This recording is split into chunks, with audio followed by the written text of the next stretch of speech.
If you landed on this video, that means you are looking to host the best open house. Not just any open house, because we are not average agents here. We want to be the best of the best. How are we going to do that? I'm going to break that down into 3 parts. First being preparation, hosting, and then follow-up. Hey guys, and welcome back to my channel. If you don't know who I am, my name is Prab Gandam, and I'm a real estate broker and coach out in beautiful British Columbia. And I talk about all things real estate, social media, and personal development. So if that's your vibe, please feel free to subscribe so you get notifications on any new videos coming up. Now, there's a lot that goes into having an amazing open house. So this one's gonna be packed full of information. Grab your coffee, grab your notebooks, and let's get into it. All right, before we dive into this video, if you are an agent that is looking for guidance or a new agent that needs coaching or mentorship, please feel free to book a one-on-one with me. The link is down in the description, and I look forward to speaking to you soon. All right, first things first is preparing your open house. Now, one of the biggest things that an open house comes down to is marketing. What I'm gonna do is I'm gonna break down marketing into online marketing and in-person marketing. So let's start with the online. So first you wanna make sure that your home is listed on Zillow, Realtor.ca, any of the MLS platforms that there are. Being on MLS, you wanna make sure that your open house is also listed on the days and times that it's going to happen.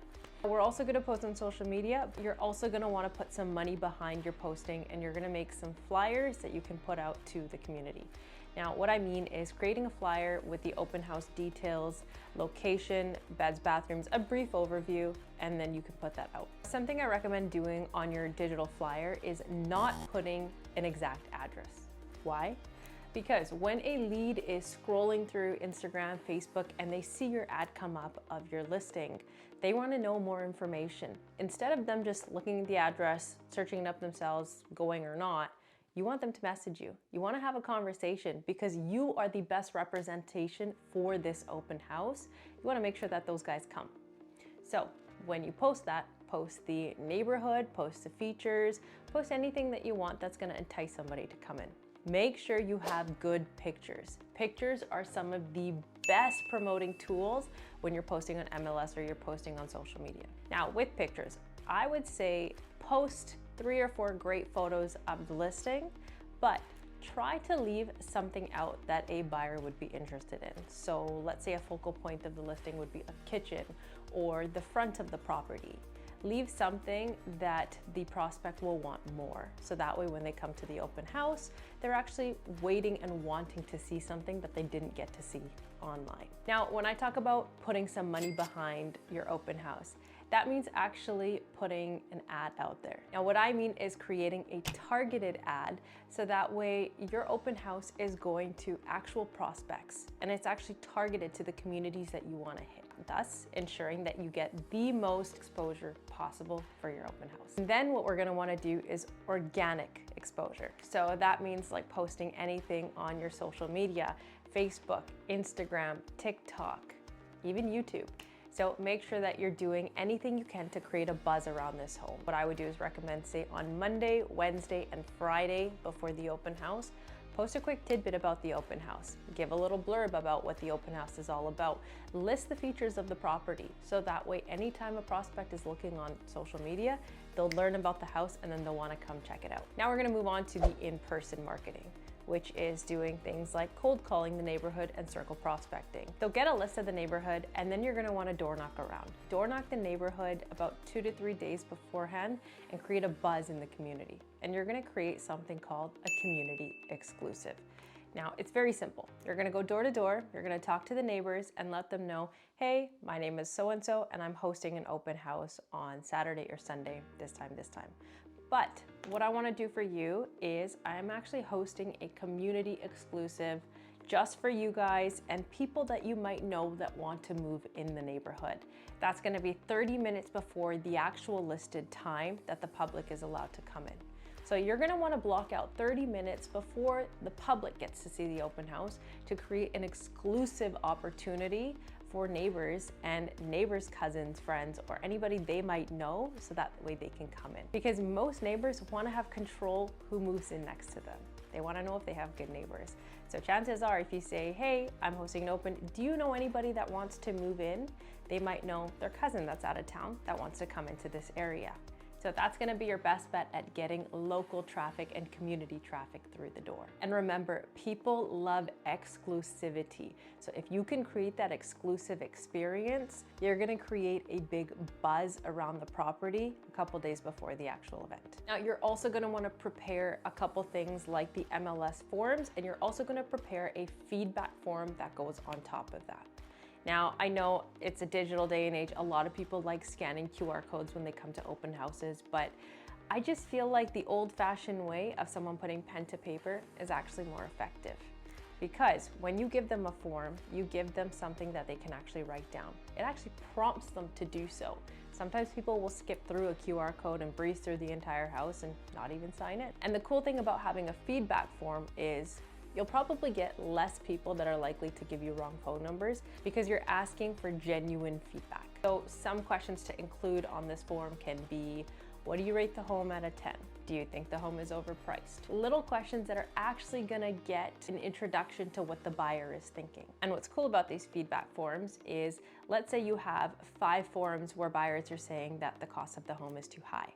Now you actually have tangible evidence that you can take back to your seller that seems more factual and let them know that, hey, I think it might be overpriced. Might be time to think about a new price. That conversation comes across a lot easier when you have actual proof and actual tangible results from other people, and it eases the conversation along. Now, this is one of the most overlooked things in open houses, but it's probably one of the most important things.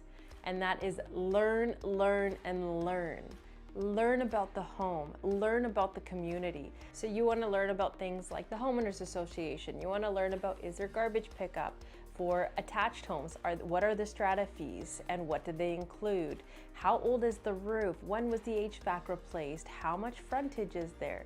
These are just a couple examples of questions that buyers will have. And if you know the home inside and out, you'll be able to answer all these with ease and also ensure confidence in the buyer when they're asking these questions. Now, a couple things I would recommend looking at are, go search up any local gyms that are near the listing, any local parks, any grocery stores, malls, bus stops. Search to see what nearby schools there are. So elementary, middle school, high school, even universities. You want to learn as much as you can about the listing, but more importantly about the environment. Because remember, when a buyer comes in, yes, they're buying the home, but along with the home, they're buying the entire lifestyle. They're buying the community that comes along with it.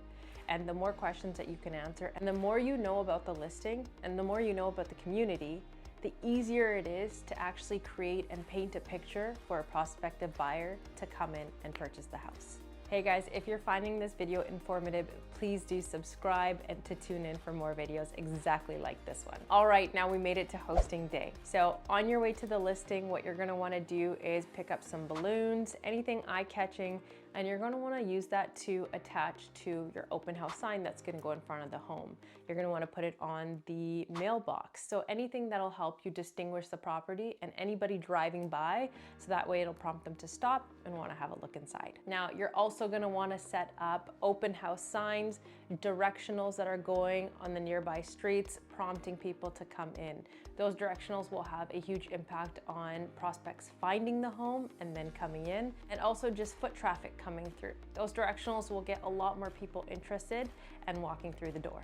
Now, when you get there, make sure that you are turning on all of the lights, opening all of the blinds and pulling all the curtains aside. You want to get as much natural light as possible because that is what's going to show a bright and airy space where buyers can envision themselves living in. Next is music. You want to make sure you have music playing off of the speaker or maybe the TV. And don't do anything slow, sad, and sleepy. You want to keep the music upbeat and energetic so clients will feel happy walking through the home. We're also going to bring some food and snacks. You could have some water bottles, you can have a couple little snacks on the table, because let's be honest, a lot of buyers that are coming through are just gonna wanna come for the food. And in today's day and age, I definitely recommend if you're doing food, make sure that it's individually wrapped. It'll make buyers a lot more comfortable picking it off the plate and having it. And also, just because of the world that we live in now, I would definitely recommend having things like masks, shoe covers, sanitizer, all ready to go for anybody to use. Now, clients are walking through the doors. Now, what you're gonna wanna do is hand them a clipboard with the MLS listing and the feedback form on top. give them a pen to fill out, and then just kind of step back, explain a little bit about the listing, talk about the features, and then let them roam. Do not follow the leads through the home. They're gonna wanna roam free. They don't wanna feel like someone's watching them, someone's behind them. It just cuts the freedom that they have and their comfortability throughout the house. And it also gives them time to actually fill out these feedback forms, so that way they're actually taking time thinking about the questions and doing it at their own pace. Something I've noticed is the longer a prospect spends in the home, the likelihood of them wanting to put in an offer and purchase the home jumps up. They want to actually envision themselves living in the home, spending the time in their future primary bedroom or cooking meals in the kitchen. Let them take their time and roam through, because that's when they're actually going to want to think about putting an offer in. Now that they've already had an entire look through, go back and collect your feedback forms, and then you can run through any questions they have just on the spot, so they have all the information necessary to make a decision. You're gonna turn off the lights, you're gonna close the blinds, you're gonna collect your food, clean up, make sure everything is done before you go. Something I recommend doing after every open house is over and you've locked all the doors, either send a message or a quick video message to the homeowner and just let them know, hey, it is this time, I am locking up, the house is left in the same condition. You're just ensuring that you're doing your job, you're doing your due diligence. It also makes a homeowner feel comfortable and a sense of safety that you're doing your due diligence and following up with them after everything's done as well. Now, you had a great open house, you had lots of people come through, it was a party. Now, what you're gonna wanna do once you wrap up the open house is go through those feedback forms, go through the list of prospects that came in the door, and you're gonna call every single one of them. And one of the questions on the feedback form that's super important is, are you working with a realtor? Yes or no? The clients that aren't, that's money. So what you would do is you would call the prospect back, thank them for attending the open house, and just touch base with them. Get a little bit of feedback, whether they liked the home or not. If they didn't, what didn't they like about the home? Why didn't it match their criteria? So the purpose of this phone call with the client is to thank them for coming in, build a connection with them, and eventually that will lead to a meeting with them about their future process in home buying or even selling. If you've gone through the entire list and some people didn't answer the phone, leave a text message. Better yet, send a video text. In today's day and age, a lot of people are responding to video. You can mention the prospect's name in the video. You can give a touch point about what they said on the feedback form. It really personalizes the experience for them, and they're gonna wanna speak to you afterwards. And remember, the goal of all this follow-up is to create a conversation, build a connection, and eventually lead to representation for the client. All right, great. You got offers on the home. There's an accepted offer on the table, and you've got a bunch of buyers that came through that put offers that didn't get the home. What you're gonna do now is circle prospect again. You're gonna door knock the neighborhood once more, and this is your opportunity to go to the seller and say, hi, Mr. and Mrs. Homeowner, you know, our house has an accepted offer. However, we did have a huge influx of buyers that came through. They're interested in this area. They've even wrote offers. They just didn't get the house that we listed. Now, that begs the question, have you ever thought about selling your home? Chances are somebody might have been wanting to sell their home, but they never got around to it or they never had an opportunity. When they see you putting in all of this work to list and to sell that home, they're gonna wanna work with you, and there's your chance to pick up a listing from the open house. All right, well, there you have it, folks. That is my way of hosting a stellar open house. Now, if you have some other tips and tricks, please do comment below. I'm curious to know. And if you did find some value from that video, please like, comment, share, and do not forget to subscribe for more content exactly like this. All right, guys, and remember, if you want to have the best clients, you have to create the best experience for them. That is what's gonna continue to create this huge empire. All right, guys, thanks for tuning in. Hit that subscribe button, and we'll see you in the next one.